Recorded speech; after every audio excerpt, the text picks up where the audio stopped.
Vamos a seguir con las leyes de la naturaleza y vamos a hablar específicamente de cada una en este pequeño video. Vamos a comenzar con la ley de conectividad. En la naturaleza todo existe conectado, desde lo menor hasta lo mayor, hasta lo más grande.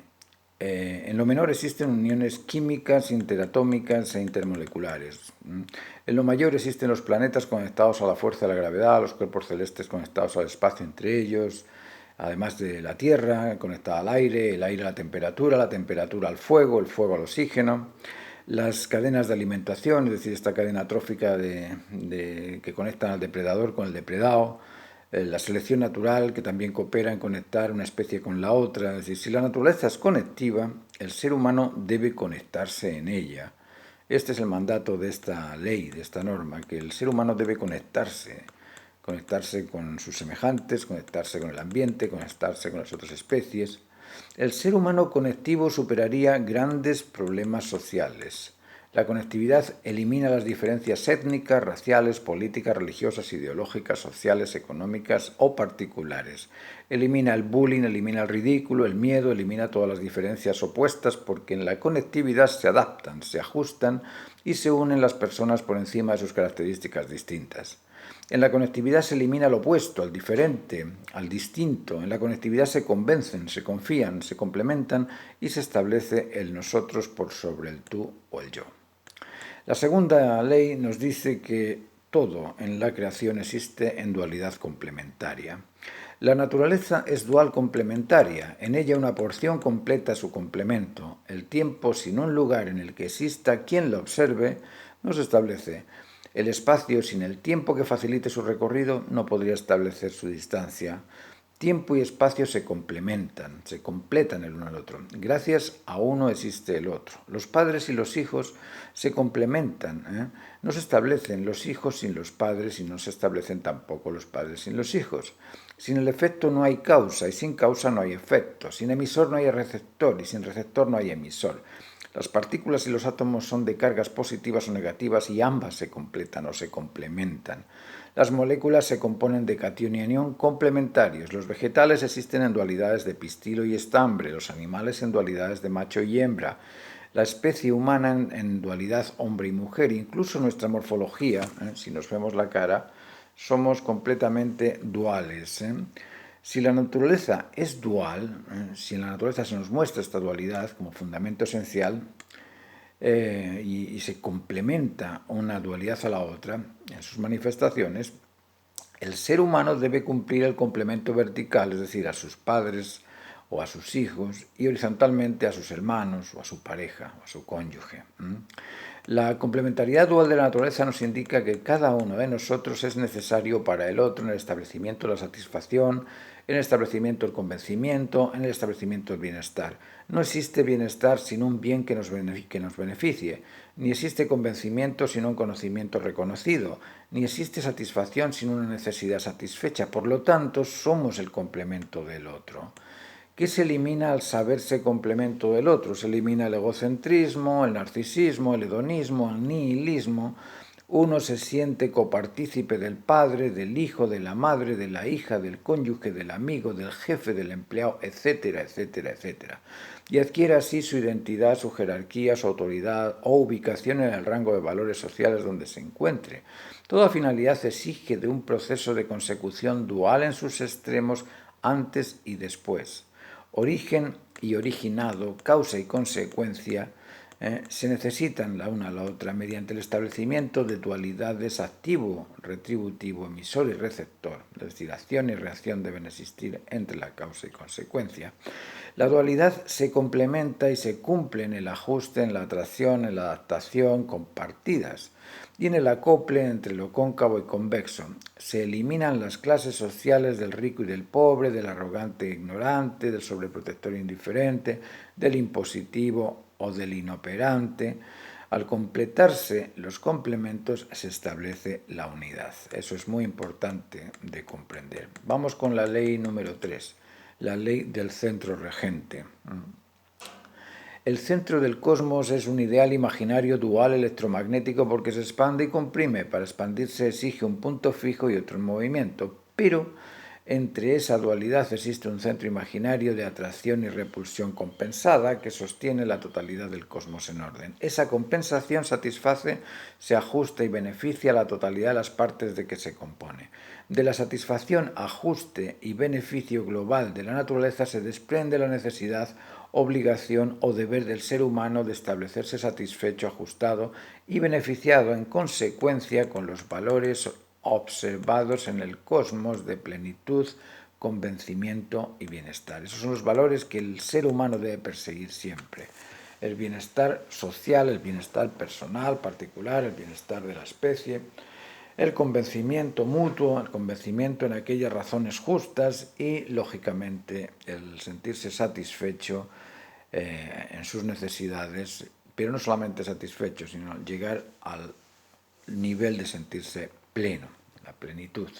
¿Qué es lo que satisface, ajusta y beneficia? Satisface lo pleno, lo que nos complace, lo que nos agrada, lo que nos divierte, lo templado, lo entretenido. Ajusta la verdad, la confianza, la sinceridad y nos beneficia la bondad, el bienestar, la serenidad, lo cumplido, lo completo. Al comprender esto, se puede descubrir que en todo lo que el individuo inicia existe la esperanza del ser humano por encontrar valor. Eso es lo que existe en todo. El valor del deber cumplido, del conocimiento justo y del sentirse satisfecho. El centro del actuar humano es ese valor, el valor de lo pleno, lo justo y lo completo. Ese centro es al mismo tiempo una finalidad, es una expectación, es la finalidad esperada o esperanzada. En realidad se trata de una finalidad obligada. Toda decisión es evaluada antes de preferirla y se prefiere por ser la mejor, la más justa o la más atractiva. Esto es cierto. Comprender que el individuo espera lo completo o lo cumplido obliga al que lo sabe a terminarlo. Comprender que el individuo se interesa por la justa razón obliga al individuo a indagar hasta encontrarla. Y comprender que en toda decisión se espera ser o estar satisfecho obliga al individuo a agradar a su inmediato o semejante para hacerlo satisfecho, para satisfacerlo. Eso es natural. Imaginen un lugar en el que todo humano se responsabiliza por cumplir lo necesario. Es decir, todo humano va a cumplir lo necesario. Aquello que surja lo va a cumplir. Todo humano va a responder con la justa razón. Ninguno va a mentir, van a ser sinceros, van a ser siempre ajustados en la razón que justifica esa realidad. Y todo humano nos va a satisfacer plenamente. ¿Podría pedirse algo más? Lógicamente no. Vamos con la ley del rechazo al desorden. La naturaleza rechaza el desorden, rechaza todo aquello que no cumpla su función y lo absorbe o lo transforma en algo útil. La podredumbre del vegetal lo transforma en el pantano en gas metano. Los cementerios de cuerpos de animales enormes, además de alimentar aves e insectos, se transformaron en sustancias químicas como el petróleo. Se sabe que si se elimina la especie de las abejas, se elimina con ello la polinización de un sinfín de vegetales y con ello la extinción de numerosas especies. Si la naturaleza rechaza el desorden, el ser humano debería normalizarse en la misma rutina de rechazar el desorden y cumplir con el deber de ordenarse en beneficiar siempre a todo. Beneficiar a todo es lo contrario de perjudicarlo. Por lo mismo, el ser humano debe evitar los reclamos, las acusaciones, los rechazos de aquellos errores, dolores o daños con los que se encuentre y dirigir su atención al establecimiento del orden, de lo que beneficia siempre a todos, porque lo que beneficia siempre a todos no perjudica nunca a nada. Tenemos la costumbre de quejarnos, de reclamar, de culpar, de cargar y de cargarnos con términos sin un significado restitutivo. La queja no arregla el problema, la culpa tampoco lo restituye, el rechazo tampoco. La naturaleza ordena restaurando lo dañado, ordena restaurando lo dañado. Es decir, la especie humana pierde más tiempo acusando que el tiempo necesario para restaurar el daño. De comprenderse este punto se eliminarían las culpas y los culpables, los pleitos y las polémicas, las indecisiones y justificaciones, las acusaciones y delitos. Imagínenlo. ¿Pueden? Suena extraterrestre, pero es lo normal que que deberíamos hacer todos. No reclamar, no acusar, no rechazar. Dedicarnos a restaurar, a restituir, a solucionar los problemas. ¿Pueden imaginar un estado sin reclamos, acusaciones o rechazos? ¿Un estado sin culpables? No. Difícil. Hoy es difícil. Vamos por la quinta ley, la ley del proceso obligado. Las especies naturales, así como la fuerza, se establecen en procesos. Nada se crea maduro instantáneamente. La fuerza exige orientación, dirección y recorrido. Las especies nacen, crecen y mueren, complacen o cumplen procesos. Por lo tanto, el ser humano debe respetar los procesos de inicio, medio y término de cualquier proyecto en construcción. Al comprender que toda finalidad existe o exige del proceso exigido para el cumplimiento de dicha finalidad, el individuo evita la ansiedad por reducir ese proceso y evita también la angustia previa a su conquista. La ansiedad del jefe que espera al empleado perfecto, la ansiedad del cónyuge que espera al padre o a la madre perfecta se esfuman sobre la base de este conocimiento. La expectativa en el control de la ansiedad no agrede, la ansiedad invasiva es agresiva.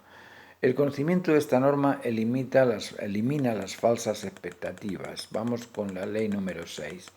La ley número 6 nos dice que es la ley de la finalidad específica. La naturaleza cumple siempre la finalidad específica de cada ser creado, de cada ser originado. Toda existencia, acción o multiplicación se deben a la razón que las declara necesaria. Por esa y para esa razón existen, desde su concepción, desde el primer latido cardiovascular, desde esos 16 días después de la introducción del espermatozoide en el óvulo hasta su deceso. Vida es el conjunto de fuerzas que permiten y posibilitan la realización de un propósito. Intencionalidad, selectividad y poder son atribuciones contenidas en la naturaleza de cualquier finalidad. Debemos comprender que la vida proviene de la vida misma, de acuerdo con el postulado causa y consecuencia. El aparato reproductor es un órgano que reproduce lo que recibe la vida. El espermatozoide es un órgano vivo con intencionalidad, selectividad y poder para cumplir una finalidad específica, la de originar un ser. No hay rumiante que en su proceso de desarrollo cambie su finalidad vegetariana por un asado de ternera, ni carnívoro que se conforme con una ensalada de lechuga. Si en la naturaleza todo cumple su finalidad específica, el ser humano debe cumplirse en su naturaleza humana y en su rol complementario. Cumplirse humano no es tarea fácil, exige el desarrollo de sus capacidades y de sus habilidades. El desarrollo de la sensibilidad capaz de captar la máxima necesidad válida para todo exige el dominio de la actitud en ampliar el radio de las necesidades. El desarrollo del intelecto exige del dominio del criterio más amplio en el sentido común. Y el desarrollo de la voluntad exige de la expectación a cumplir el máximo deber que beneficie a la totalidad. Cumplirse exige también el comportamiento adecuado del convencimiento ajustado, de la convivencia conectiva, y cada una de estas capacidades se desarrolla en procesos de adaptación, ajuste y unidad.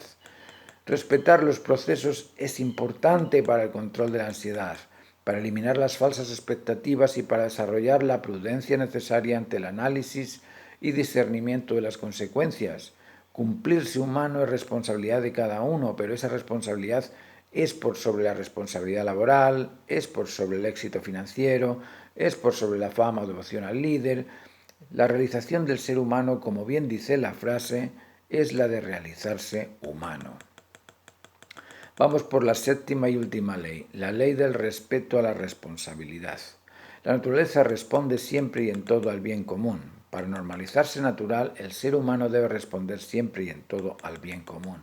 La naturaleza no solo cumple la finalidad de cada especie en particular, además cumple con el establecimiento del bien común. Si aislamos al ser humano de la naturaleza en un plazo de tiempo no muy largo, se establecería la normalización completa del ordenamiento cósmico. La naturaleza absorbe todo error y lo acomoda al ordenamiento cósmico. La naturaleza cumple con su finalidad ajustada al bien común. Cumplir con nuestras responsabilidades sociales o familiares por sobre nuestras preferencias particulares obliga a un férreo entrenamiento en determinar la importancia en jerarquías de necesidades. En este caso, el individuo no se debe al Estado, se debe a las máximas necesidades fundamentales de la naturaleza. Esto obliga a comprender muy bien las normas de convivencia, las normas de convencimiento y las normas de comportamiento humano. El individuo debe obligarse a ser prudente en la elección de alternativas válidas para todo. Obligarse a ser firme en terminar aquello que inicia y a cumplir con todos los compromisos. Obliga a ser templado ante las diferencias y ante el diferente. Y a controlar sus ideas, pretensiones o proyectos y no hablar de ellos hasta haberlos construido. no es tarea fácil para el hombre contemporáneo adaptado a los vicios, a las dependencias y adicciones, a las costumbres y hábitos de comportamiento artificial. Como antes dije, el ser humano se realiza al ser humano. Y para ser humano debe humanizarse en su naturaleza humana. Sin conocer y comprender su naturaleza no es posible humanizarse. ¿Se entiende? Bueno, os voy a dejar ya porque estas leyes ya quedaron explicadas más o menos. Os voy a repetir que son 7 leyes, 7 normas de la naturaleza: la ley de conectividad, la ley de dualidad complementaria, la ley del dominio sobre el centro regente, la ley del rechazo al desorden, la ley del proceso obligado y la ley de la finalidad específica. Si os ha interesado esta visión, este pequeño barniz sobre las leyes de la naturaleza, yo os quiero pedir que pongáis el like, que os suscribáis al canal y sobre todo os agradezco vuestra atención porque, como os digo, yo no tengo un método entretenido, no tengo una cámara para poder editar mejor estos vídeos, pero sí tengo todo ese conocimiento que puede ser muy interesante y provechoso para vosotros si es que lo podéis poner en práctica con vuestros inmediatos, familiares, amigos, compañeros de trabajo. Pero estamos claros de que si pudiésemos conectarnos todos sin tener límites, sin limitarnos en la conectividad, si pudiésemos ejercer ese complemento dual con nuestra pareja o con nuestros padres, con nuestros jefes, con nuestros superiores o inferiores, con nuestros iguales, si pudiésemos centrarnos en buscar la plenitud, el ajuste y la madurez de cada uno, el bienestar de cada uno, si pudiésemos rechazar el desorden en nuestras vidas y si pudiésemos también cumplir con los procesos de desarrollo de nuestra propia integridad y satisfacer al bien común, estaríamos todos viviendo otro tipo de realidad social, un tipo de realidad social orientada, ordenada y no tan confusa. Hoy en día nos preocupamos más de la variedad que de lo inmutable, de la diversidad que de lo absoluto, de lo relativo que de lo absoluto, y estamos llegando a un nihilismo tremendo, tremendo cuando escucho a los niños decir que todo es relativo, de que por qué voy a creer en ti, por qué tu opinión es mejor que la del otro. Esos niños me están diciendo que están escudando su intelecto, están impidiendo el desarrollo intelectual, están impidiendo el desarrollo de esa capacidad neuronal extraordinaria que tienen dentro del cerebro humano, y lo están impidiendo simplemente por las costumbres adquiridas de los medios de comunicación, porque los periodistas en general, no digo todos, pero en general, son realmente irresponsables y en lugar de orientarse en educar, se orientan simplemente en criticar, en acusar, en reclamar y en rechazar. Al contrario, en lugar de predicar lo que postulan. Bueno, muchas gracias, espero que os haya gustado este vídeo y nos vemos en el próximo.